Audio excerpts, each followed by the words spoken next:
May I come in?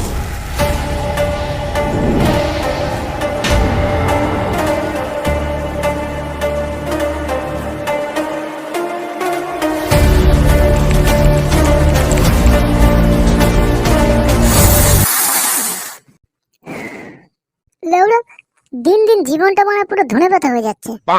না আছে কোনো কাজ, না কিছু। শালা ভাবলাম পড়ে ডিগ্রি করে চাকরি করব, কিন্তু মানে চাকরির যা অবস্থা, শালা আমার বাপের বয়সী লোকেরা এখনো ধর্মতলায় অনশনে বসে আছে, চাকরি পায়নি। আমি তো কোন বাল। জিন্দগিটা মানে পুরো ল্যার হয়ে গেল। বাড়িতে গেলে যে একটু পেট ভরে ভাত খাবো তারও উপায় নেই। মানে ভাতের সঙ্গে আবার বাপের খিস্তি ফ্রি। কি যে করা যায় না, কিছু মাথায় আসছে না। এইভাবে কি মানে চলে?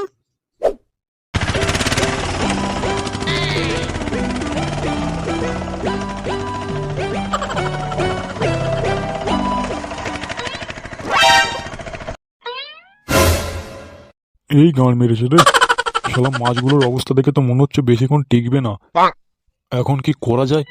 এই মাছ নিয়ে বিক্রি করতে গেলে তো হাফ রাস্তায় সব মাছ মরে ঢোল হয়ে যাবে।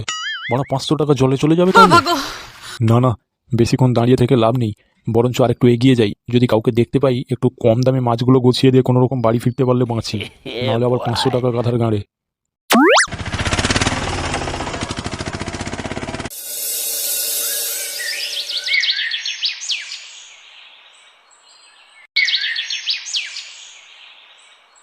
টাকা ছিল, কত টাকা ছিল, আজ টাকা নেই, বাড়া টাকা নেই। আরে বাড়া, এই তো একটা ল্যালটা চুদাকে দেখতে পেয়েছি। না না, এর মুখ দেখে বোকাচোদা মনে হচ্ছে। যাই টুক করে পোঁতটা মেরে নি। কি ভাইপো, ভালো আছো? হ্যাঁ কাকা, আগে থেকে একটু আরামে আছি। তোমার বলো। আর আমিও এই ঠিকঠাকই আছি। তা তোমার ওই হাঁড়িতে কি আছে? মাছ আছে গো, মাছ। তোমার লাগবে নাকি? না কাকা, আমার লাগবে না। আমাদের আজকে নিরামিষ, অনুকূলের বার আছে। না না ভাইপো, এটা খাওয়ার মাছ না। সেরকম আরামির ছেলে, খাওয়ার মাছ না তো কি, এটা ধোয়ার মাছ? আরে ভাইপো, রাগ করো না, আমি বলছি শোনো। আরে এটা পুকুরের ছাড়া মাছ গো, পোনা মাছ। ও আচ্ছা আচ্ছা। আরে আমি ভাবলাম মাছ বললে তা খাওয়ার মাছ নয় তো কিসের মাছ হতে পারে? তা কি কি পোনা মাছ আছে তোমার কাছে? মোটামুটি সব রকমই আছে, তার মধ্যে লাইলেন টিকাটা একটু বেশি আছে। কিন্তু ভাবছি ব্যবসাটা ছেড়ে দেবো, বুঝলে? মা, কেন ব্যবসাটা ছেড়ে দেবে কেন? লাভ হচ্ছে না বুঝি? দূর, তুমি কি যে বলো না, লাভ হচ্ছে না মানে? আরে আমি এই ব্যবসা করে করে 3 তলা বাড়ি করেছি, এই গাড়িটা কিনেছি, আবার 3টে মেয়ের বিয়ে দিয়েছি। আর কি লাভ চাও তুমি? আরে বাড়া, এতই যখন লাভ, তাহলে তুমি ব্যবসাটা ছেড়ে দেবে বলছো কেন?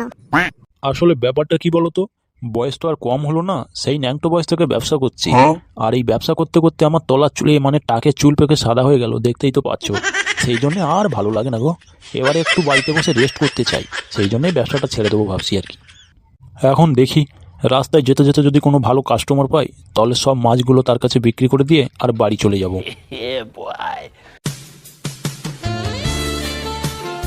কি গো ভাইপো? হ্যাঁ হ্যাঁ, বলো বলো।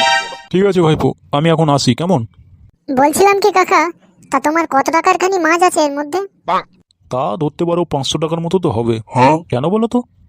না মানে বলছিলাম, যা মাছ হয় সব আমার কাছে বিক্রি করে দাও, কেমন? আর আমার বাড়িতে সন্ধ্যাবেলা এসে 500 টাকাটা নিয়ে চলে যাও। এই তো বোকাচোদা পথে চলে এসছে। যাই হোক, তাড়াতাড়ি মাছগুলো গুছিয়ে দিয়ে আর বাড়ি চলে যাই। বেশ ঠিক আছে ভাইপো, তাহলে মাছগুলো নিয়ে নাও, আমি তাহলে বাড়ি চলে যাই। আচ্ছা ঠিক আছে। A few moments later.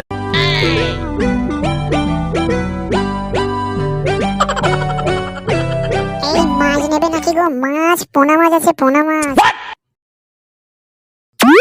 এই মাছ আছে, মাছ, পোনা মাছ। তাড়াতাড়ি আসুন, মাছ ছাড়বেন নাকি পুকুরে? ভাই, কি মাছ আছে তোমার কাছে? কাকা, মোটামুটি সব রকমই আমার কাছে রয়েছে বুঝলে। এই ধরো বাটা, কাতলা, রুই। বাহ বাহ বাহ, ভালো দিনেই এসছো। সেই কবে থেকে পুকুরে মাছ ছাড়বো ছাড়বো করে না, আর একটাও মাছ জলারে দেখতে পাই না। অনেকদিন পর আজকে তুমি আমার বাড়ির দিকে এলে, তা ভালো। তা ভাই, তোমার দাম কিরকম আছে? দাম খুবই কম, একদম জলের দরে ফলের রস পাবেন। মানে? মানে মানে হচ্ছে 1 কেজির দাম মাত্র 5 টাকা, 5 টাকা কেজি। বলো কি গো, মাত্র 5 টাকা কেজি? তাইতে তোমার লাভ হবে। আসলে কাকা কি জানো তো, আজকের না আমি এই ব্যবসাটা নতুন শুরু করেছি, তাই তুমি আমার প্রথম কাস্টমার, এই জন্য তোমাকে এরকম জলের দামে মাল দিচ্ছি। বাবা, এই দারুণ ব্যাপার তো। হ্যাঁ বাবু, তা তোমার হাঁড়িতে মোট কত টাকার মাছ রয়েছে? বেশি না, ওই 1 কুইন্টালের মতো তো হবে। ঠিক আছে বাবু, তোমাকে আর এদিক ওদিক ঘোরাঘুরি করতে হবে না। তোমার হাঁড়িতে যা মাছ আছে না, আমি একাই কিনে নেবো। এই নাও 500 টাকা, আর হাঁড়িতে যা মাছ আছে আমাকে দিয়ে দাও। তা বাবু, এই মাছের ফলন ভালো হবে তো? আরে কাকা, ফলনের কথা আর কি বলবো বলো তো, এতে এত মাছ বাড়বে না যে তোমার দিনে দ্বিগুণ আর রাতে 4 গুণ টাকা আয় হবে। এই যে 500 টাকা কিনলে তোমার 50,000 টাকার মতো লাভ থাকবে। বাহ বাহ বাহ, খুব ভালো খুব ভালো। তাহলে কাকা এখন আমি আসি, কেমন? হ্যাঁ হ্যাঁ, এসো এসো। The next day. হয় হয়, এটা কিরকম হলো? সব মাছ যে মরে ভেসে গেছে। হায় ভগবান, কালকেরই বড় 500 টাকার মাছ ছাড়লাম, আর আজকে সব মাছ মরে এরকম ভেসে গেল। শালা খানকির ছেলে ফুটো, তুই আমার সঙ্গে এরকম 2 নম্বরই করলি। দাঁড়া, আজকে তোর একদিন কি আমার একদিন। চোরের বাচ্চাকে বাগে পাই। হ্যালো। হ্যাঁ ফুটো, আমি কাকা বলছিলাম। কালকের এই তোমার কাছ থেকে মাছ কিনলাম না।